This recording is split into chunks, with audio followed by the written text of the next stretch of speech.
ብርጋዴር ጀነራል አዲሱ መሐመድ የተባለው በተለይ ፋኖን ከአማራ ክልል ለማጥፋት በዚህ አጭር ጊዜ ውስጥ እየተሰራ ነው ብሎ ሐሳቡን ገልጿል። ሐሳብ አንበለው ቅዠት። አብይ አህመድ ደግሞ ምንድነው የሚለው? ድሮን አለኝ ማለቱ አይደለም። እሱ ብቻ አይደለም። አብይ የሚናገረው በተለመደው መልኩ አይደለም። አሁን እኛ ትጥቅ ይዘናል፣ ድሮን ይዘናል። ይሄ ድሮን ስንጀምረው ብዙ ሰው ግራ ይጋባው ነበረ። በውጤት ደረጃ ነው የሚለው። ውጤት ስናመጣ ሰው ለማየት ጓጓል። ምን እያለ ነው? ሰራዊት የለኝም፣ ያለኝ ድሮን ነው። ስለዚህ በድሮን ደግሞ ከዚህ በፊት አቅሜን አሳይቻለሁ። አሁን ጊዜው ተለውጧል። የተለመደው የቆረጣ ውጊያ እኔን አያሸንፈኝም እያለ ነው። እንስማው፣ ቅዠቱን እንስማው። ቅሉ እውነት ለመናገር አስደናቂ በሚባል ደረጃ ብቃታቸውን ኢንሃንስ አድርገዋል። መጠቀም ብቻ አይደለም መፍጠር ጭምር። የዛሬ 6-7 ዓመታት የጀነራል መኮንኖች ጋር ስለ ድሮን ቴክኖሎጂ ስናወራ እንደ ቅዠት ይታይ ነበር። መጠቀም ስንጀምር ለማየት የሚጓጓ ነገር ነበር። አሁን በስፋት ኢትዮጵያ ታመርታለች። መናገር መጀመር ብቻ ሳይሆን ማምረት እንችላለን። እነዚህ ጉዳዮች ልጆቻችን በተለመደው ፔስ እንዳይጓዙ ብቻ ሳይሆን የምንመኘውን ብልጽግና፣ የምንመኘውን ሉዓላዊነት፣ የምንመኘውን የጸና ሀገር ግንባታ ለማረጋገጥ በእጅጉ የሚያግዝ ጉዳይ ስለሆነ ሁላችንም ይሁነን ብለን ከልባችን ወስደን ልንሰራበት የሚገባ ጉዳይ እንደሆነ በአንክሮ ማሳሰብ እወዳለሁ። የሰማችሁት ይመስላል። የጽናት ቤተሰብ ከዚህ ንግግር የምንረዳው ምንድን ነው? አብይ አህመድ ተስፋ ቆርጧል። በከፍተኛ ፍርሃትና ጭንቀት ውስጥ ይገኛል። ንግግሩ ብቻ በቂ ማሳያ ነው። እጅ አልሰጥም ነው የሚለው። ትናንት በተለመደው የቆረጣ ውጊያ በተለመደው የእግረኛ ሰራዊት ሳይሆን እኛ በዘመናዊ መሳሪያ ብቻ ጦርነት እንጨርሳለን እያለ በአየር እኮ ያለቀ ጦርነት የለም በዓለም ታሪክ። እኛ የጦርነት ተንታኞች የለም፣ ግን የለም ያለ እግረኛ በአየር ምንም የለም። ከዚህ በፊት ሲጨነቅ አጥፍቶ ጠፊ ድሮኖች እያዘጋጀን ነው እንደሚለው ሁሉ አሁንም ይሄንን ለጀማው ነው የሚገልጸው። ልብ በሉ። እዚህ ውስጥ ያሉት እነማን ናቸው? እዚህ ውስጥ ያሉትን መመልከት ያስፈልጋል። እዚህ ውስጥ ያሉት እነዚህ ናቸው። እነዚህ ኃይሎች ምን ስለሆኑ ነው አብይ አህመድ በዚህ ደረጃ የሚነግራቸው? ምን ገጠማቸው? ይሄንን እኮ ለማስተላለፍ ሰዎችን ሰብስቦ አንድ አዳራሽ ውስጥ አሁን እንደ በፊቱ አይደለም፣ ቁመናችን አድጓል፣ በድሮን ነው በተለመደው መንገድ አይደለም የሚል ለነዚህ ሰዎች ምክረ ሐሳብ ለመስጠት የተገደደበት ምክንያት ምንድን ነው? ለምን አዳራሽ ውስጥ ያደረገው? ለምን ድሮኑ እያሳየ መግለጫ አይሰጥም? ለምን በሌላ የፕሮፓጋንዳ ዲስኮርስ ይሄንን ራሱ ለምን ያልገለጸው?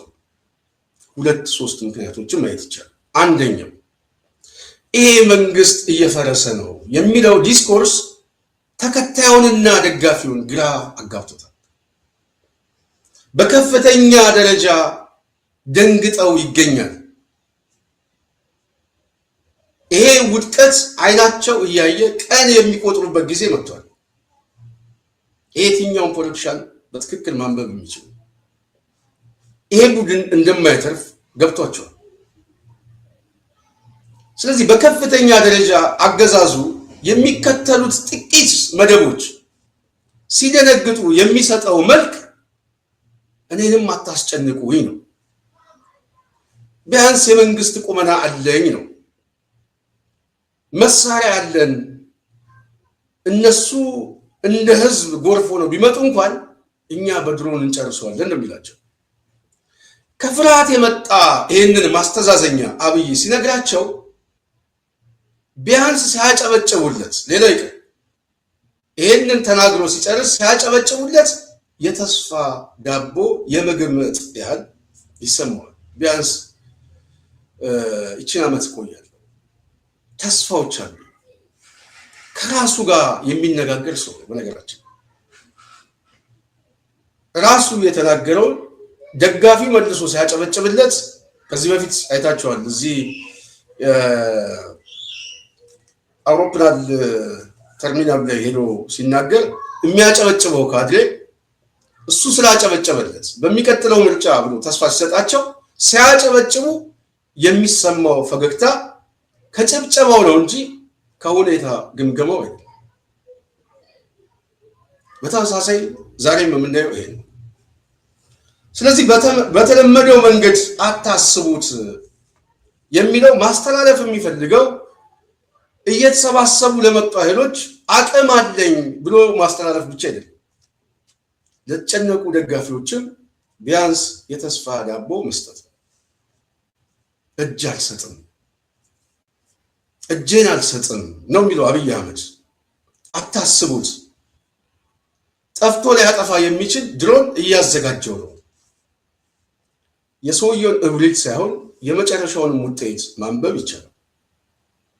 ሰውየው እየወደቀ ሲመጣ ራሱ ላይ የሚያጠምድ ፈንጅ እንዳለ ምንም ጥያቄ ነው። ኦህዴድ በዛ ደረጃ መልኩ እየተከፋፈለ መጥቷል። ይሄ በዋናነት የመጣው ከስብስቡ እና እየተፈጠረ ካለው መልኮች ብቻም አይደለም። ውስጣዊ መዳከም ደርሶበት በአመራር ውስጥም ክፍፍሎች አሉ። አንጃዎች እየተፈጠሩ ነው። ከዚህ በፊት ፋክት እንደውም አስቀምጠናል። ብልጽግና ወይ ይፈርሳል ወይ ይከፈላል። ሰራዊቱ በተመሳሳይ 2-3 ቦታ ይከፈላል። ኦህዴድ ምናልባት የቃላችን ያህል ነው የምንናገረው። በቅርብ ጊዜ ይሄ አክተር ይሄ በኃይል የተሰባሰበ ኃይል ትንሽ እየተጠጋና እየተሰባሰበ ሲመጣ ይፋዊ የሆነ ስንጥቃት ይጀምራል። አንጃው ወደፊት ይመጣል። ቢያንስ የማርያም መንገድ ስጡኝ የሚል ይመጣል። መዳን እንደማይችል ሲገባው ቢያንስ እንኳን የያዝኩትን ሀብት ልብላው የሚል የፎይታ ጊዜ ስጡኝ የሚል አደባባይ ላይ ይመጣል። ኦህዴድ መከፈሉ አይቀርም። ሰራዊቱ በተመሳሳይ መከፈሉ አይቀርም። ይሄ ስሜት ግን አለ። አሁን ይሄ ጦርነት መልኩ እየተቀየረብን ነው። ጠላት እየበዛ ነው። ህዝቡ የድጋፍ መሰረታችን ሁሉ አምጿል። ዛሬ ኦሮሞን እንኳን ማሳመንና መቀስቀስ አልቻለም። የብልጽግና ኦሮሞ ነው ያለው እንጂ እንደ ህዝብ ገብቶ ቀስቅሶ ዛሬ ሊደግፈው የሚችል ይሄ ወንጀለኛ የለም። ደፍሮ ወደ አደባባይ የሚወጣ የለም። ወንጀለኛ ነው፣ ያውቀዋል፣ ኪስ አውላቂ ነው። ስለዚህ ይሄ ቡድን በዚህ ደረጃ ጭንቀት ውስጥ ሲገባ እየተሰባሰበ የሚመጣበት ኃይል ግን ፖለቲካዊ ዲስኮርሱ እየጨመረ ሲመጣ ድንጋጤ ውስጥ ገብቷል። አብይ አህመድ በተለመደው መልክ አጠብቁኝ ነው የሚለው። አቅም አለኝ፣ ደጋፊዎቹንም የማጽናናት የፎይታ ጊዜ እየሰጣቸው ነው። ይሄ ፋክት ነው። ጀነራሉ የሚመጣና ብርጋዴር ጀነራል አዲሱ መሐመድ የተባለ አሁን በጣም በተደጋጋሚ ጊዜ ይሄንን እንሰማላችሁ። ነገራችን ላይ በአንድ ወር እንጨርሰዋለን ምናምን እንደዚህ አይነት የምላሳቸው ላይ ያለ የፕሮፓጋንዳ እንቅስቃሴ ግልጽ ነው፣ ይመጣል። ይሄ ማለት ግን ወደ ጦርነት ደግሞ አልገቡም ማለት አይደለም፣ ገብተዋል። ፋኖ የያዘውን ሸለቆና ተራሮችን ሁሉ እናስለቅቃለን በሚል የድሮን ድብደባ እያደረጉ ንጹሐንን የመግደል እንቅስቃሴያቸውን ጀምረዋል። ባላችሁ መሰረት ከምርጫው ማግስት ነው ይህንን ብያኔ የሰጠንበት። ይህንን ይዞት እየሄደ ነው ኦህዴድ። መሬት ላይ ያለውን ግን እናቱ የወለደውን መምታት አይችልም። የሚችለው ህፃናት፣ አዛውንቶችን፣ ሴቶችን ነው። ያንን እየፈጸመ ነው። የሚገርመው ግን አሁን ይህንን ኃይል 3 ዓመት ሙሉ ማጥፋት ሳይችለው በዚህ ክረምት ውስጥ እናጠፋለን የሚል እንቅስቃሴ የፕሮፓጋንዳ እንቅስቃሴ ያዙት። ቅድም እንዳልኳችሁ ከአብይ የፍርሃት ጭንቀት በተለይ ጀነራል ውስጥ ያለ ክፍፍል ጦርነቱ በዛብን የሚለው ክፍፍልና ድርድር ማድረግ ያስፈልጋል፣ አዲስ የፖለቲካ ሁኔታ ይፈጠር የሚል ኃይል በተመሳሳይ ኦህዴድን ማስጠበቅ አለብን፣ መዋጋት አለብን የሚል ኃይል ይሄ ኃይል ውስጣዊ ችግር እንደሌለበት ማሳየት የሚፈልገው ችግሩን ለመሸፈን አቅም እንዳለውና የደራጀ እንቅስቃሴ አድርጎ አዳዲስ ኦፕሬሽን እንደሚጀምር ማሳየት ነው። ቁመናውን ለማሳየት ነው። መጋረጃው ሲገለጥ ግን አንጃ ነው ያለው። ሰራዊት ውስጥ እኮ ዛሬ አብይ አህመድ እንዴት አድርገን እንብላው ብሎ የሚመክር አለ። ከተሳካለት ወደዛ ሊሄድ ማለት። በነገራችን ላይ ይሄንን ፋክት ነው የምናገረው። ከመጡበት የሚመጡበት እዛ አካባቢ ነው። አንድ ከመጡበት የሚመጡበት የታጠቁት ያለ ከመጣ የሚመጣው ህዝባዊ ቁጣው። አብይ በእነዚህ ኃይሎች ተጠምዶ ነው ያለው፣ ተይዟል። ስለዚህ ሰራዊቱንም አላመነውም። ከፍተኛ የሆነ ተስፋ መቁረጥ ታይቶበታል። ይሄ ተስፋ መቁረጥ አብይ አህመድ ከንግግሩ የምናየው በሰራዊት ሳይሆን በዘመናዊ መሳሪያ ነው የሚጨርሰው። በምን? በድሮን። እስቲ የትኛው የዓለም ተሞክሮ ነው በድሮን በብዙ አቅጣጫ በ7 በ8 ግንባር የሚመጣውን ኃይል መቆጣጠር የሚችል? ለምን እስካሁን ጦርነቱን አልጨረሱም? ትግራይ ላይ 2 ዓመት፣ አማራ ክልል 5 ዓመት፣ ኦሮሚያ ላይ ይሄው እስካሁን ወለጋ። በጣም የሚገርማችሁ ሌላው ዜና ደግሞ የተሰማው በምስራቅ ወለጋ የጋሸና ሲርና የሚባለው እና እንደዚሁም ተደራጅቶ የታጠቀው ሚኒሻ በገፍ ትጥቁን መጋዘኑን ሰብሮ ነው አስታጣቂው ራሱ ወደ የሚታገሉት ኃይሎች ትጥቁን ያስረከበው። ይሄ ሰውዬ መግለጫው ገና እየሰጠ በዚህ ደረጃ ሚኒሻው እንኳን እየተንጠባጠበ ነው። አማራ ክልል ላይ ያለው ድል ብቻ ሳይሆን በተመሳሳይ ወለጋ ዙሪያ ላይ የሚንቀሳቀሱት ኃይሎች ከፍተኛ ምት እየመቱት ነው። አሁን እንኳን ይህን ፕሮግራም እየሰራን ባለንበት ሰዓት ምናልባት አሰፋ አዲሱ መሐመድ የተባለው ጄኔራል እንደዚህ አይነት ሪፖርት ሲመጣ እንዴት እንደሚደነግጡ ግልጽ ነው። ግን እየተመቱ ነው። የማይካድ ጉዳይ ከባድ የሆነ ኪሳራ ውስጥ ገብተዋል። ከወጣው ዜና ላይ በተወሰነ መልኩ ላሰማችሁ። ሰኔ 12 ቀን 2018 የማዕከላዊ እዝ ህዳሴ ኮር 69ኛው ክፍለ ጦር 3ኛና 5ኛ ሬጅመንት ሙሉ በሙሉ ተደምስሷል። ይሄ የዛሬ ዜና ነው። ይህንን ፋክት ደግሞ ስንናገር ከዚህ በፊት ደጋዳሞት ጎንደር ቀጠና ሚኒሊክ እዝ እዚሁ ሸዋ አካባቢ እጅ እየሰጠ የሚነዳውን ኃይል ማየት ተገቢ ነው። አልተቻለም። ይሄ አልቀመስ ነው ያለው። የትኛውን አመራር መጥቶ ነው አብይ አህመድ ያሳየው? የትኛውን? እስቲ 3 ዓመት ሙሉ እኮ ሲገለባበጥ የመጣ አመራር ዛሬ በፋኖ እንቅስቃሴ ውስጥ ያሉ መሪዎች አሉ። አንድም ሰው ታርጌት ያደረገ ቶፕ የሆነ አመራር አላገኘም። የትኛው ቁመና ነው? ይሄ ሰራዊት እኮ ነው ያለው። በተግባር ያሸነፉት ማሸነፍ ብቻ አይደለም። ሰራዊቱን የያዙትን ሰራዊት እኔ አልጨርስህም ዳቦ ነው የምሰጠው ብሎ መክሮ አስረከበው። የትኛውን ጦርነት ነው የምጨርሰው አዲሱ መሐመድ ብለህ ብትጠይቀው በእርግጠኝነት መልስ የለውም። ይህንን ማድረግ ግን የሚፈልገው የአብይን ድንጋጤ ማስታመም፣ ከፍርሃቱ እሱን ማውጣት። በተመሳሳይ አማራ ክልል ላይ ያለው የብአዴን ምስለኔ ከፍተኛ ድንጋጤ ውስጥ ገብቷል። በተለይ የክልሉ ምክር ቤት ከመመስረቱ በፊት እንፈርሳለን ብለው ደምድመዋል። አብይ አህመድ ሰሞኑን አናግሯቸዋል። ይህንን ለጥናት የደረሰ መረጃ ነው የምነግራቸው። ስንቴ ይላል። ይሄ እንግዲህ ፋክት የሆነ መረጃ ነው የምነግራችሁ። ያው በተለያየ መልኩ የሚደርሰን መረጃዎች ናቸው። አንድ መረጃ ላድርስ ስንታየው ይላል። ሰሞኑን ብልጽግናዎች ከምርጫ ድል በኋላ ጠንካራ መንግስት የሚል የፕሮፓጋንዳ ውይይት በየመዋቅሩ ከመጀመሩ በፊት አብይ የብአዴን ተላላኪዎችን ስብሰባ ጠርቶ ነበር። በስብሰባው ሁለት ነገሮችን አንስቶ ሲቆጣ ነበረ። አንደኛ የሰራዊቱ አመራር ጦርነቱን ለዝርፊያ እየተጠቀመ ስለሆነ ጦርነቱ እንዲያልቅ አይፈልግም። ራሱ አብይ ነው የሚለው አይፈልግም ይላል። አብይ አህመድ ነው ይህንን የሚገመግሙ። ለፋኖ መሳሪያ ያስታጥቃሉ፣ የማይመቻቸውን አመራር በደፈጣ ያስጠቃሉ። ሰራዊቱ ላይ እምነት እንዳጣ ተናግሮ ሰሞኑን ልዩ ስልጠና የጀመሩ ተወርዋሪ ተዋጊዎች ተጠቅመን የፋኖን አመራር በመምታት ከፍተኛ ጀብዱ መፈጸም አለብን ብሏቸዋል። አሳዩኝ። ሰራዊቱ እዛ ውስጥ ሆኖ ራሱ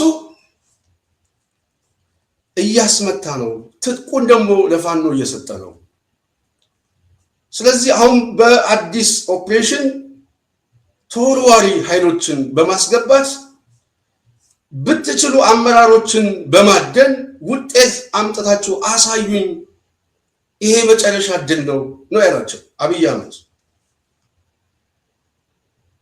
የብአዴን ኃይሎች ሰራዊቱ ከክልሉ በአመቱ መጨረሻ ለማውጣት እንዳቀደ ነግሯቸዋል። በዚህም ከፍተኛ ረብሻና ድንጋጤ ተፈጥሯል። ያለውን ሰራዊት ሰብስቤ አሁን በዚህ በኩል ደግሞ የሚመጣውን እመክታለሁ የሚል ነው። ሰራዊት ውስጥ ቅድም ብያቸዋለሁ ክፍላል ራሱ ባመጣው ግምገማ ራሱ ባመጣው ስብሰባ ላይ እያስመቱን ነው፣ በውስጥ በኩል ሳቦታጅ እየደረግን ነው ብሎ ተናግሯል። አረጋን ጨምሮ ሁሉም አመራር ህዝባዊ ድጋፋችን እና ተዋጊ ኃይላችን ወረዳ ድረስ ሳናጠናክር ሰራዊቱ ከወጣ ክልሉ ሙሉ በሙሉ ይፈርሳል፣ በፋኖ ይያዛል ብለው ቁርጡን ነግረውታል። ይሄ ነው እየተሰማ ያለው። በዚህ ምክንያት አብይ አህመድ ከፍተኛ የሆነ ጭንቀት ውስጥ ገብቷል፣ ተረብሿል። ደጋፊው ምጥ የመጣበት ወላድ ይመስል እየተንቆራጠጠ ነው የሚገኘው። ይሄ ፋክት ነው የምንነግራቸው። በኢትዮጵያ ፖለቲካ ላይ ይሄንን ማንበብ ለሚችል ሰው ትክክለኛ ሁኔታ ነው። ዝም ብለህ ይሄ ገጽታውን ስታየው ሰው አይመስልም። በከፍተኛ ጭንቀት ውስጥ ይገኛሉ። የሚመጣው ኃይል የሚያድናቸው አይመስለኝም። ለዛ እድል የሚሰጣቸው አይመስለኝም። አንደኛ ህዝቡ ላይ ያላግጠውበታል። እንዴት ብሎ ነው ፋኖ ሲመጣ ጋሻው እንዴት አድርጎ ነው የሚያስታምነው? ወደ ፍጻሜው ሊወስደው እንደሚችል ግልጽ ነው። ስለዚህ እነዚህ ኃይሎች ያላቸው ብቸኛ ምርጫ እየጠበበና እየተሸነፈ ከመጣው ብልጽግና ጋር የመጨረሻውን ጽዋ እንደው ያንን ለመቀበል ቁመና አላቸው ብዬ አላስብም። እርግጠኛ ሆነው ግን ድምዳሜ ሲደርሱ በእርግጠኝነት ከሀገር የሚሰደደው በጣም ብዙ ሰው ከሀገር ወጣ የሚል ዜና እንሰማለን። ይሄ ባንዳውን ሶላቶ ምናምን እንሰማለን በስፋት። ስለዚህ ይሄ ሁኔታ እየተፈጠረ ሲመጣ ይሄ ጀነራል መጥቶ በቅርብ ጊዜ ይሄንን እናጠፋለን የሚለው ይሄንን የመረጃ ምንጭ የሚያመጣው እዛው ጀነራል ውስጥ እዛው ሰራዊት ውስጥ ያሉ ሰዎች ናቸው። እየተመታ ነው። ስለዚህ ፋኖ በልቶታል ማለት ነው። ፋኖ እስካሁንም እንደው አብይ አህመድ ሊያሸንፈው ያልቻለው ከቁመናው ብቻ ሳይሆን በውስጥ በኩል ካለው አሰላለፍ ነው ማለት ነው። ቀምቶታል። አየህ፣ ቀደመው፣ አንድ እርምጃ ቀድሞታል። የመረጃ እና የፕሮፓጋንዳ እንደዚሁም የትጥቅ ድጋፍ የሚያገኝ አማጺ ውጤቱ ምንድን ነው? 83 ነው። አብይ አህመድ ይሄ ኃይል የበለጠ ብልጫ እየወሰደ እንደሆነ ግልጽ ነው ማለት ነው። የመረጃ ምንጩ ነው እንደዛ የሚለው። ይሄ መረጃ ምንጭ እዛው ሰራዊት ውስጥ ያለው ኃይል ነው። አብይ አህመድ አንድ ነገር ሲያዘጋጅ ዝግጅቱን ሐሳቡን ቀድመው የሚያወጡ ኃይሎች በውስጥ በኩል ሳቦታጅ አድርጎ እየመቱት ነው። ትጥቁ እየተወሰደ ነው። የሚፈልጉትን ሰው እያስመቱ ነው። መተማመን አልቻልንም፣ እንደውም ሰራዊቱን አስወጣለሁ የሚል ድምዳሜ ላይ ሲደርስ እየመጡብን ነው የሚለው ቅዠት አዲስ አበባን ከልዬ እቺ ድሮን አለችኝ አጥፍቶ ጠፊ እሷን ይዤ እዚህ ሰሜን ሸዋ ደብረ ብርሃን ዙሪያ ላይ ያለው ኃይል ትንሽ የሚጠጋ ከሆነ ያለ ምርጫ አጥፍቶ መጥፋት ነው ወይ ከሀገር መውጣት ነው። ሌላ ምርጫ የለውም። ከሁለት አንዱ ምርጫ ነው የሚወስደው። ይህንን አብይ ያውቀዋል። ይህንን አረጋ ከበደ ላያውቀው ይችላል። አብይ አህመድ ይህንን ሲገባው ቅድም እንዳልኳችሁ ፍርሃቱ በጣም አደገኛ ስለሚሆን ከምንም በላይ በዙሪያ የተሰባሰበው ኃይል ደግሞ ጭንቀት ውስጥ ሲገባ ሊሰጣቸው የሚችለው የእፎይታ ጊዜ ነው። አታስጨንቁኝ ነው የሚለው። አቅም አለኝ፣ ሰራዊቱ በዙሪያችን ባይኖር እንኳን ድሮን አለን። ከዚህ በፊት በዚህ ጉዳይ ላይ ብዙ ግምት ያልሰጡ ሰዎች ውጤቱን አይተው በጣም የሚገርም ነው፣ ሰው በመግደሉ ተደሰቱ። የአብይ ደጋፊዎች በነገራችን ላይ ንጹሐንን የ7 ዓመት ምናምን አዛውንት ህፃናቶችን ምናምን የጨፈጨፈና በዚህ ደስ ያላቸው እነማን ነው? ራሱ እንደተናገረው የብልጽግና ደጋፊዎች ናቸው። በውጤቱ ተደሰቱ። ውጤቱ እኮ መሬት ላይ ያሉትን ጀግኖችን አላገኛቸው። ውጤቱ አብይ አህመድ ቀሚስ የለበሱ አዛውንቶችና ገና ተጫውተው ያልጠገቡ ህፃናት ላይ ነው። ስለዚህ ይሄ ቡድን አንዱ ፍርሃቱ እየመጡ ነው የሚለው ፖለቲካዊ ዲስኮርስ ጉልበት ይዞ እየመጣ በድጋሚ ይሄንን ምን ይፈጠራል የሚለው ያው አዳዲስ ነገሮች ሊኖሩ ይችላሉ ተብሎ ይገመታል። ሁለተኛው አዳዲስ የጦርነት መልኮች መጀመራቸው ምልክታቸው እየታየ ነው። ለአብነት አሁን ከህወሓት ጋር ያለው ሁኔታ ይሄ ሁኔታ ወዴት እየሄደ እንደሆነ ግልጽ ነው።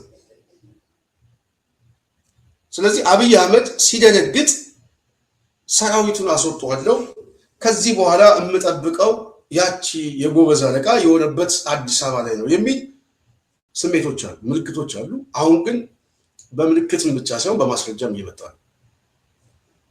በሰራዊት ውስጥ ምን እየተፈጠረ ነው የሚለው ራሱ አብይ ከተናገረው ማሳያ ጥሩ ብቻውን እየቀረ ነው። ምን ሊፈጠር ይችላል? እነዚህ ኃይሎች የተሰባሰቡ ኃይሎች ገና በፖለቲካ ዲስኮርስ ደረጃ አሊያንስ እና ትብብር የሚባለው ቅድም ብያቸዋለሁ፣ ጥያቄ ላይ ደጋግሜ እንዳልመጣ ነው። ወደፊት 2-3 መልኮች ተጠባቂ ቢሆንም ከአንድነቱ ጋር ከህዝብ ቀጣይነት ጋር ነገ ጠዋት ሊፈጠር የሚችለው አስተማማኝ የሆነ ስርዓት ማዋለድ እና ይህንን አመለካከት በተወሰነ መልኩ ማሰሪያ ይዘውለት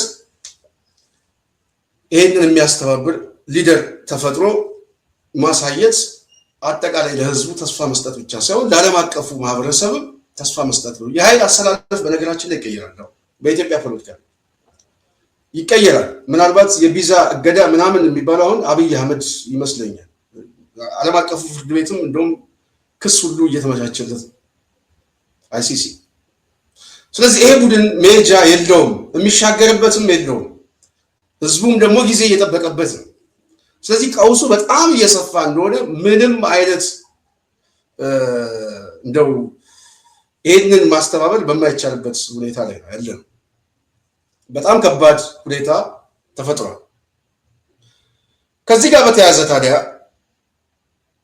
ባጭሩ የማየው በተለይ ዶክተር አበባው የአብን አብን ወክሎ እንግዲህ ወደ ምክር ቤት የገባ ፖለቲከኛ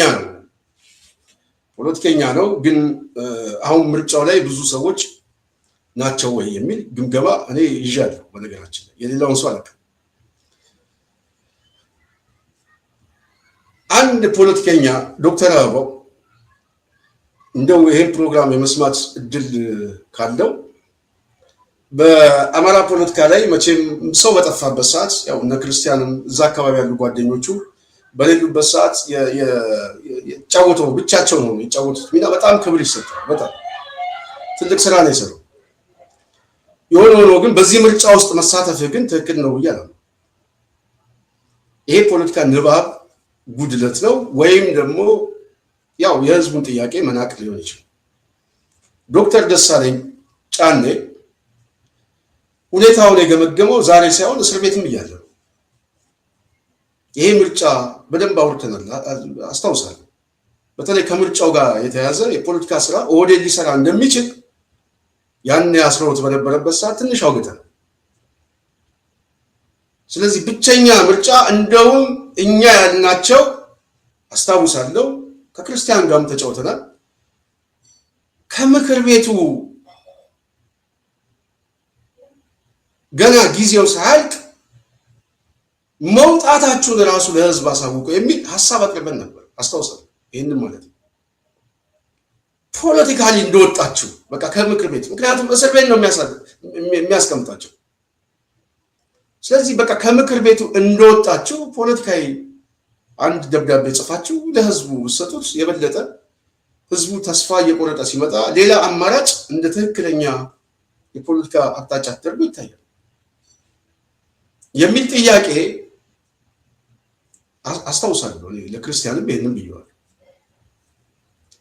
አልተቀበለውም። ወይም በራሱ ሌላ ሴናሪዮ ማየት ይሆናል፣ ወይም ደግሞ የተራዘመ ውስጥ አልገባም ብሎ አስቦ ሊሆን ይችላል። አብይ አህመድ ግን የፈለገው ምርጫውንም ማሻገር ነው። አሁን መንግስት መስርቻለሁ ካለ በኋላ ከመስከረም በኋላ ይፈታቸዋል። እርግጠኛ ሆኜ ነው የምነግርህ። አዲሱ መንግስት ፈታቸው ብሎ ፖለቲካ ሊነግድ ይመጣል። ይሄ ጎበዝ አለቃ ማለት ነው። ስለዚህ በዚህ ደረጃ ግምገማ ያለ ሰው ዶክተር አበባው እኛ በስፋት አስቀምጠነዋል። ይሄ ምርጫ በውጤት ደረጃ ካለቀ በሂደቱ ላይ መሳተፍ ከተቃዋሚው ይልቅ ብልጽግናን ይጠቅማል ነው። በአሰላለፍ፣ በገጽታ፣ በፖለቲካ ዲስኮርስ ይበልጣቸዋል። እኔ ኮሮጆ ይዤ ድምፅ መስጫውንም ይዤ ውጤት የሚቆጥሩትን ሰው መድቤ ብያኔ የሚሰጥ ተቋም አደራጅቼ ምርጫ ውስጥ እንግባ ስልህ የምን ምርጫ ነው ይሄ ብለህ እንደው በጥፊ እንኳን ባትመታኝ ተሳድበ መሄድ ግን ፖለቲካ አዋቂነት ነው። በሂደቱ ግን ገብቼ ልጨማለቅና እድሉን ልሞክር ማለት ግን ንባብ አይደለም፣ ልምድም አይደለም። የብልጽግናን የፖለቲካ ሳቦታጅና ባህሪዎችን አለማወቅ የግምገማ ስህተት ይመጣል። ይሄ መቼም እኔ ዶክተር አበባውን ብቻ አይደለም፣ በዚህ ሂደት ውስጥ የተሳተፉት ሰዎች ሁሉ እኔ በጥያቄ ምልክት ይዣቸዋል። ያው የኢትዮጵያ ፖለቲካ ነገ ጠዋት ይቀያየራል፣ ግን ይዘናቸዋል። እነማን በሂደቱ አለፉ፣ ውጤቱስ ምንድን ነው የሚለው ግልጽ ነው። ለዚህ ጥሩ ግምገማችን ማሳያው ጓደኛ የነበረው ባንዳው ጋሻውና በለጠ ጥሩ ማሳያ ናቸው። አንተ አዲስ አበባ ላይ ስትወዳደር ድምፅ አጣ። እነሱ ግን ሄደው የማያውቁበት እናቱም ሞታ ምርጫ ለመቀስቀስ ፖስተር ለመለጠፍ እንደው ታዛቢ ለማስቀመጥ አንድ ሰው ያላከበት ቦታ ስልክ ተደውሎ እንዳሸነፉ ተነገራቸው። ማን ነው የሰጣቸው? ህዝቡ ነው። ብልጽግና ሰጣቸው። አሸንፋቸዋል በነገራችን ላይ የሚል ነው ምርጫ። እኔ ወደፊትም ብልጽግና ተጫውቶበታል። የምርጫ ስሙን ብቻ ሳይሆን ፖለቲካዊ ቲዮሪውን ራሱ ለመመለስ በጣም ወደ ሰፊ የሆነ መንግስት የግድ ያስፈልጋል። ተሳልቆበታል። በዚህ የምርጫ ውጤት ላይ እንደማትመረጡ አንድ ማወቅ ብቻ እኮ አይደለም፣ ለዛ ዝግጅት ያለው ማህበረሰብ እንኳን የለም፣ ፍላጎት የለው። ቀውስ ላይ ያለ የማህበረሰብ ክፍል እንዴት ብሎ ነው ስለ ምርጫ የሚያስበው? እንደው ድምፅ ልስጥህ ብዬ እንኳን ባስብ ሁኔታው ላይ ውስጥ ቀውስ ላይ እኮ ነው ያለው ህዝቡ። ከፍተኛ የሆነ ፖለቲካዊ ቀውስ አለ። ስለዚህ ተረጋግቶ ድምፅ ሊሰጥ የሚችልበት ሜዳ ብልጽግና አልሰጠውም። እሱ ብቻ አንድ ጥያቄ ነው። ራሱ ምርጫውን ግን ብያኔ የሰጠው አብይ አህመድ ቀድሞ ነው ምክር ቤት ለካድሬዎቹ እንደው ሁለትም ሶስትም ሰዎች በዚህ ምርጫ እንዲገቡ እናመቻች ነው ያለው። አሸንፏል። እሱ ብቻ አይደለም ገና የሚቀጥለውንም አሸንፏል። ይቆያል አይቆይም እሱ ሌላ ጉዳይ ነው። ስለዚህ ከዚህ ቡድን ጋር በውድድር ውስጥ አልፋለሁ ብሎ ማሰብ ንባብ ነው ወይ ነው እኛ እንጠይቃለን። አንድ ሁለተኛ የፋኖ እንቅስቃሴ አስተጓጉሎናል እንጂ ውጤቱን እንቀይረዋለን የሚል ግምገማ ደግሞ ሳደብ ምን ማለት ነው? ማለት አማራ ክልል ላይ የበለጠ አዲስ አበባ ላይ ያለው ሁኔታ ካየኸው ከባድ መሳሪያ የሚተኮስበት የማህበረሰብ ክፍል ዶክተር አበባው እጩ መጣ ምናምን ብሎ ለመምረጥ ይዘጋጃል። እንደዛ ነው የምታስበው? ማለት ንባቡ ይሄ ነው። መግለጫው እነሱ እንኳን ባይሰጡ እንደው ምርጫ ውስጥ ገብታችሁ የአብይ ካምፕ ላይ ወታደራዊ ካምፕ ውስጥ ተወዳድራችሁ ታሸንፋላችሁ፣ ውጤት መቀየር ይችሉ ነበር። እና በጣም ፎልስ የሆነ ግምገማውን ብቻ ሳይሆን ጥፋትን ደግሞ ሌላ ወገን ማላከክ ትክክል አይደለም። ትልቅ ፋውል ሰርታችኋል። በዚህ ምርጫ የብልጽግናን ገጽታ ገንብታችኋል። አሁን መፍጨርጨሩ አይጠቅምም። ከዚህ በፊት አስቀምጠነዋል። ቀድመ ሪዛይን አድርገህ ብትወጣ የምትጣላው ከብልጽግና ጋር፣ የምታገኘው ፖለቲካዊ ትርፍ ግን ከህዝብ። አሁን አንዳንድ ሰዎች ይመጡና ሰላማዊ ትግሉ አሁን መጀመር አለበት ምናምን፣ ቁማርተኛ ነው የምንለው። ተፈተሽክ ወደክ። የጣለ ብልጽግና አይደለም። የጣለ አንድም ስግብግብ ከሆነ አመለካከት፣ በሌላ በኩል ድለላ ውስጥ የገባ ኃይል የተሰባሰበበት ተቋም ስለሆነ ብዙ ያለው፣ አንዱ ግን የግምገማና የሁኔታ የመረዳት አቅማቸው ከዜሮ በታች እንደሆነ አይተነዋል። ይሄ ማለት ሌላው ፐርፌክት ነው እያልኩ አይደለም። ማንም ሰው ሁላችንም ገና ብዙ ጉድለት፣ ብዙ ክፍተቶች አሉብን። ብዙ ንባብ ይቀርበን ይሆናል። በዚህ ሂደት ውስጥ ግን ላሳለፈ ሰው፣ በሂደቱ ላሳለፈ ሰው፣ የረጅም ጊዜ ልምድ ላለው ሰው፣ ብልጽግና ለሚያውቅ ሰው በጣም ቀላል በጣም። ስለዚህ ምርጫ ውስጥ መግባታችሁ ፋውል ነው። አለመመረጣችሁ ግን የፋኖ መግለጫ አድርጎ ማምጣት የራስን ጥፋት በትግሉ ላይ መሬት ላይ ባሉ ሰዎች ላይ ማሳበብ ትክክል አይደለም። እነሱ መግለጫውን ባያወጡ ፖለቲካዊ ወቀሳው ከባድ ነበር፣ እነሱ ላይ ነበር ምን ዘምተው። መግለጫው ግን እነሱንም አዳናቸው።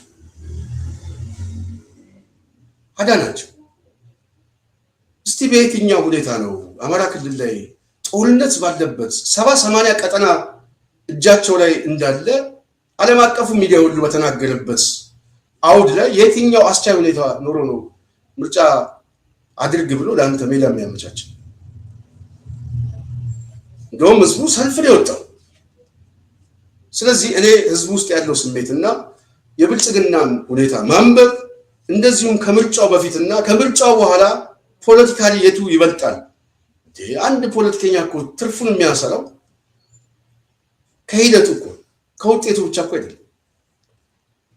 ሂደቱ ራሱ እኮ የምርጫ ሂደት እኮ ነው። ራሱ ይሄ ቅስቀሳው ምናምን እሱ ነው እየወሰደ ውጤቱ ላይ ብያሌ የሚመጣው። ውጤቱ ተጭበርብሯል ብለህ እንኳን ህዝቡን ውጣ ብትለው 97ን ተመልከተው። ግንቦት 7 ብቻ እኮ አይደለም ውጤቱ ያለቀው መጀመሪያ ሚያዝያ 30። ያንን ህዝብ ያመጣው ግን ሂደቱ። ስለዚህ እናንተ ምርጫው ላይ ለመምጣት ሂደቱ ምንድነው ብላችሁ ሲገመገሙ አፈና ነው፣ ጓደኛ ታስሯል፣ በብዙ አካባቢ ጦርነት ነው፣ አስቻይ ሁኔታ የለም። እዚህ ላይ ብሳተፍ ምንድነው ማገኘው ብዬ ስገመግም ምንም አይነት ትርፍ ማላገኝ ከሆነ በመውጣት ህዝቡ ውስጥ ግን መግባት ይችላል። ቢያንስ ህዝቡ ቅቡልነት ያለው ፖለቲካዊ ቅቡልነት ታገኛለህ። ታማኝ ነው። መታመን ቀላል ነገር አይደለም። ይሄ መታመን ይሄ ከህዝቡ የምታገኘው ፖለቲካዊ ክሬዲት የሚሰጥ ግን ከምርጫው በኋላ ለህዝባዊ ቁጣ ብታነሳሳው ህዝቡ ያዳምጣል። በምርጫ ያጣውን በህዝባዊ ቁጣ ህዝቡን ታሰልፏል። ይህን እንዴት አንድ ፖለቲከኛ ማንበብ ያቅተዋል? እሱ ደግሞ በተለይ ዶክተር አበባው ጥፋቱን ሌላ ወገን መስጠቱ በጣም ስለገረመኝ ትክክል አይደለም። ጥፋት አጥፍቷል። በውድድሩ ያለፉ ሁሉ ታሪካዊ ስህተት ፈጽመዋል። ብልጽግና በዚህ የጎበዝ አለቃ ምርጫ ላይ ኢህአፓ እናት እከሌ ምናምን የሚባል ምናልባት ትንሽ በመግለጫ ህዝቡን የሚደግፉ ኃይሎች የመጨረሻ ፋውል ፖለቲካዊ ፋውል ሰርተዋል። ግርማ ሰይፉ ቢወዳደር እሱ የፖለቲካ አይነ ምድር ነው። ለቃሉ ይቅርታ። እንደነዚህ አይነት ሰዎች ምንም ችግር የለውም። ያው ህዝቡም ደጋፊውም ቤተሰቡም የሚጠየፋቸው ሰዎች ናቸው።